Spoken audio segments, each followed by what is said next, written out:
கார்த்திக் ரேவதி சீரியல்ல ஒரு குட்டி ப்ரோமோ வந்திருக்குது. என்ன நடக்க போகுதுன்னு பார்க்கலாம். வாங்க வீடியோக்குள்ள போலாம். சாமுண்டீஸ்வரி வீட்ல இருக்கிற நகையெல்லாம் கொண்டு போய் ஆஃபீஸ்ல ஒப்படைச்சிடலாம் அப்படின்னு சொல்லி ஊர்க்காரங்க எல்லாரும் வராங்க. கோயில் நகையை நம்ம கோயிலுக்கே சேர்த்திடலாம். நீங்க அந்த நகையை கொடுத்தீங்கன்னா பரவாயில்லன்னு கேட்குறாங்க. சாமுண்டீஸ்வரியும் அடடே இது எப்படா நம்மளும் கொண்டு ஒப்படைக்கலான்னு தான் நானும் நினச்சிட்டு இருந்தேன்.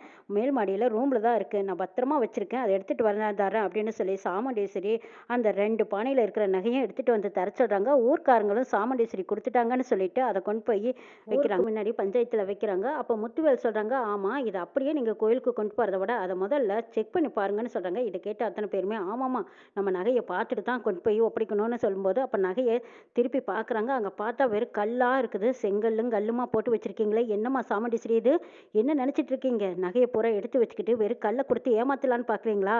சே நீங்களும் இப்படிப்பட்ட பொம்பளையா? நகைக்கும் பணத்துக்கும் இப்படியெல்லாம் ஆசைப்பட்டவங்கன்னு நாங்கள் தெரியாமல் உங்ககிட்ட ஒப்படைச்சிட்டோமே.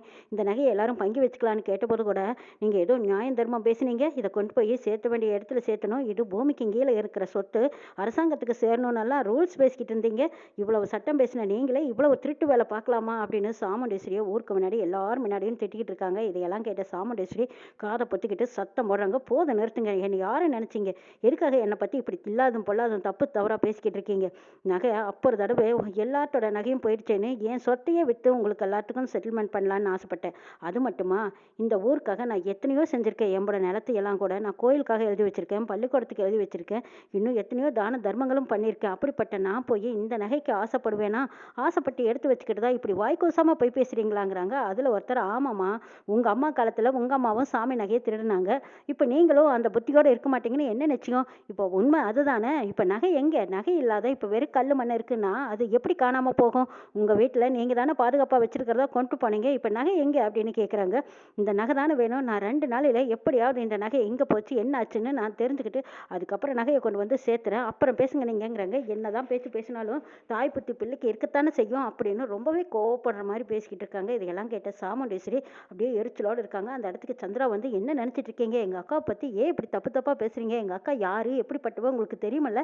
எங்கள் அம்மா அப்படி ஒரு தப்பு பண்ணலை. அந்த ராஜா சேர்பதியும் அந்த ராஜேஸ்வரி கிளையும் சேர்ந்துக்கிட்டு தான் எங்கள் அம்மா பேரில் அநியாயமாக பழி சொல்லி சமத்தி அவங்கள கொன்னாங்களே தவிர எங்கள் அம்மா அப்படி ஒரு தப்பை பண்ணவே இல்லை. இப்போ எங்கள் அக்காவையும் இப்படி தப்பு தப்பாக பேசிக்கிட்டு இருக்கீங்க. இது எல்லாத்துக்கும் காரணம் அப்போ யார்? அந்த ராஜா சேதுபதியே தானே. அவனோட வம்சத்தில் வந்த அந்த டிரைவர் பையலும் தான்க்கா. நீ ஏமாந்து விட்டுறாத அப்படின்னு சொல்லி சாமுண்டீஸ்வரியை நல்லா உசுப்பேத்தி விடுறாங்க சந்திரா.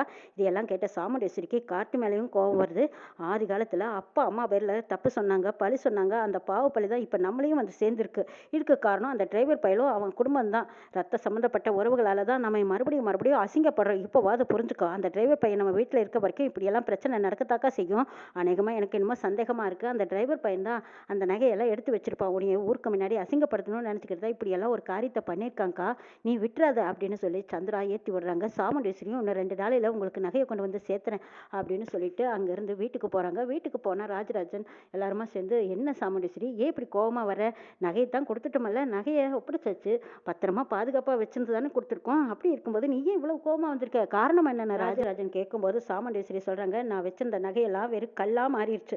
யார் அந்த நகையை எடுத்தாங்கன்னு தெரியலைங்கிறாங்க. அப்போ மயில்வாகனம் சொல்கிறாங்க, வேறு யார் நம்ம வீட்டுக்குள்ளே பூந்து எடுத்திருக்க முடியும்?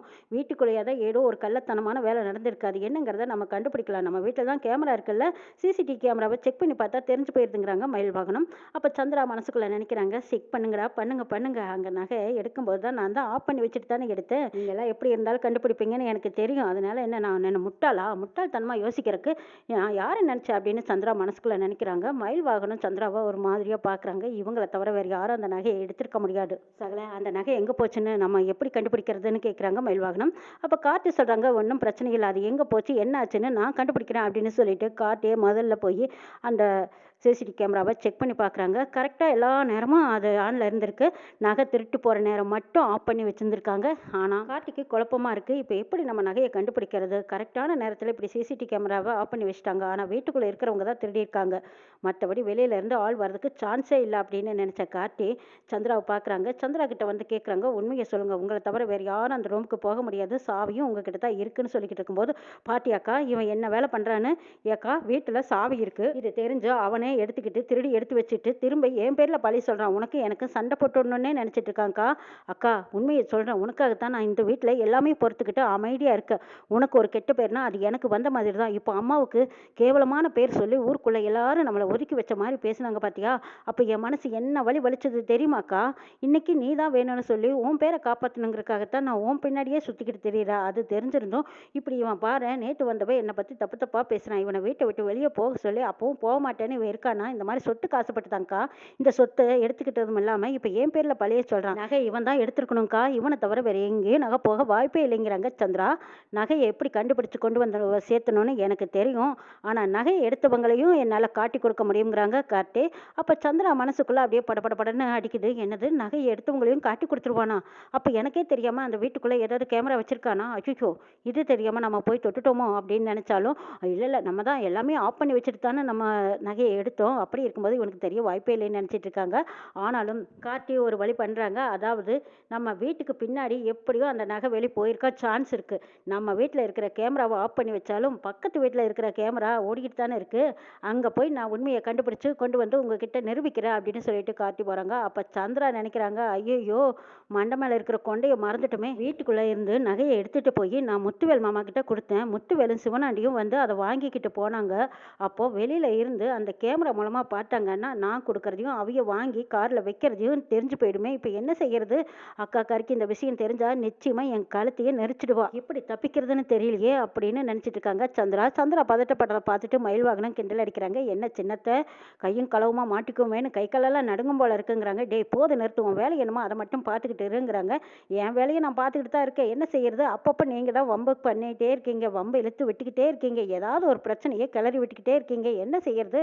அதையும் சமாளிச்சு தானே ஆகணும் அப்படின்னு சொல்லிட்டு மயில் வாகனம் கார்த்தி 2 பேரும் பேசிகிட்டு இருக்கும்போது சந்திரா வந்து ரொம்பவே கேவலமாக அசிங்கமாக பேசிகிட்டு இருக்காங்க. இதை பாருடா, அந்த கிழவி கிழவை எல்லாருமே சேர்ந்து எங்கள் அம்மா பேரில் திருட்டு பழி சுமத்தி எங்கள் அம்மாவையே கொன்னுட்டீங்க. இப்போ எங்கள் அக்கா பேர்லையும் திருட்டு பழி சுமத்துறதுக்காகவே நீ இங்கே வந்து காத்து கிடக்குறியா?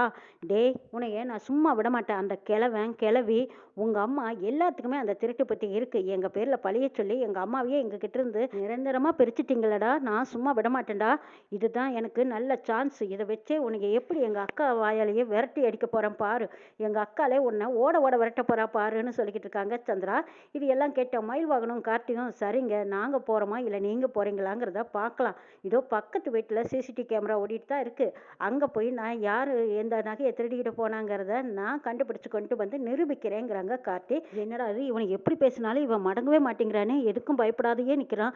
எப்படி தான் இவனை மடக்கிறது? அக்கா காரிக்கிட்ட சொன்னாலும் அக்கா காரியும் எப்படியாவது நகை வரட்டும் அப்புறம் பார்த்துக்கலான்னு சொல்லிக்கிட்டு இருக்கா. அந்த நகை எப்படி வருங்கிறத எனக்கு தெரியல. முத்துவேல் யாருக்கும் தெரியாமல் கொண்டு பதுக்கி வச்சிருக்கிறதாவும் சொன்னார். ஆனால் அந்த நகையை இவன் எப்படி எடுத்துகிட்டு வருவான் ஒன்றும் புரியலையே. இப்போ கேமராவை கண்டுபிடிச்சாலும் நம்ம தெரிஞ்சு போயிடுவோம் அப்படின்னு நினச்சிக்கிட்டு சந்திரா பதட்டப்பட்டு இருக்காங்க. இங்கே மயில் வாகனம் கார்த்தி 2 பேரும் எப்படி இருந்தாலும் நம்ம திருமணம் வரைக்கும் யார் வந்தால் போனாங்கிறது தெரிஞ்சு போயிடும். இதில் முத்துவேலு சிவனாண்டியும் சம்மந்தப்பட்டிருக்காங்கன்னா கண்டிப்பாக சந்திராவும் சம்மந்தப்பட்டிருப்பாங்கன்னு கார்த்தியும் மயில் வாகனம் சந்தேகப்பட்ட மாதிரியே அந்த கடையில் இருக்கிற அந்த சிசிடிவி கேமரா ஃபுட்டேஜை செக் பண்ணி பார்க்குறாங்க. அங்கே முத்துவேல் சிவனாண்டி 2 பேரும் சாமுண்டீஸ்வரி வீட்டுக்கு முன்னாடி வந்து நிற்கிறாங்க. அந்த இடத்துக்கு சந்திரா ஒரு பெரிய பானையை எடுத்துகிட்டு வந்து கொடுக்கறதையும் அவங்க காரில் பதுக்கி வைக்கிறதையும் கண்டுபிடிச்சிடுறாங்க. கண்டுபிடிச்ச கையோட அந்த சிசிடிவி கேமராவில் இருந்த ஃபுட்டேஜை மட்டும் கார்த்தி அளவாக எடுத்துகிட்டு வந்துடுறாங்க.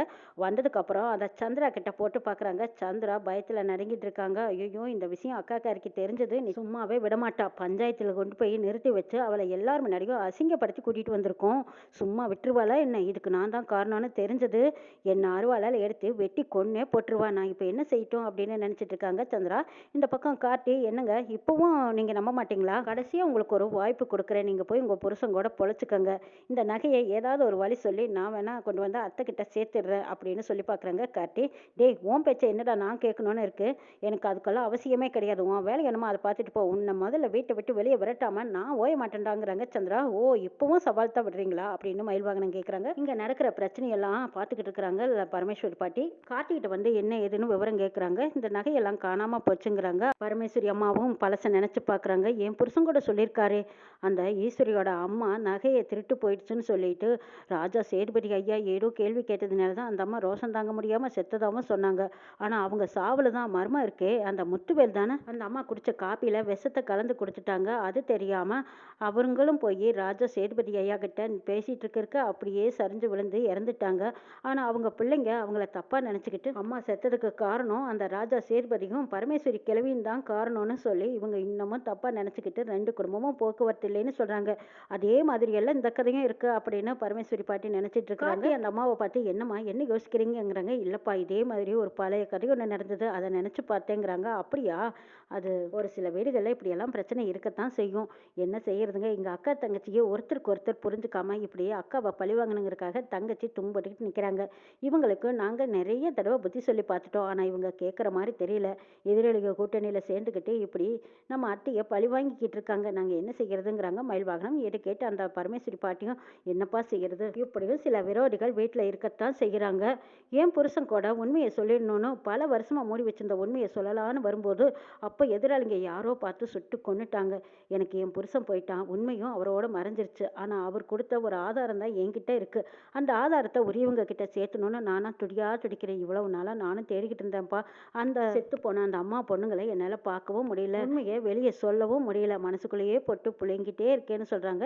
இதை கேட்ட கார்த்தியும் சரிங்க, எங்க பிரச்சனையெல்லாம் முடியட்டும், உங்க பிரச்சனை என்னங்கிறத சொல்லுங்க, நாங்கள் சாவகாசமா இருந்து உங்களுக்கும் பிரச்சனையை தீர்த்து வைக்கிறோங்கிறாங்க கார்த்தி.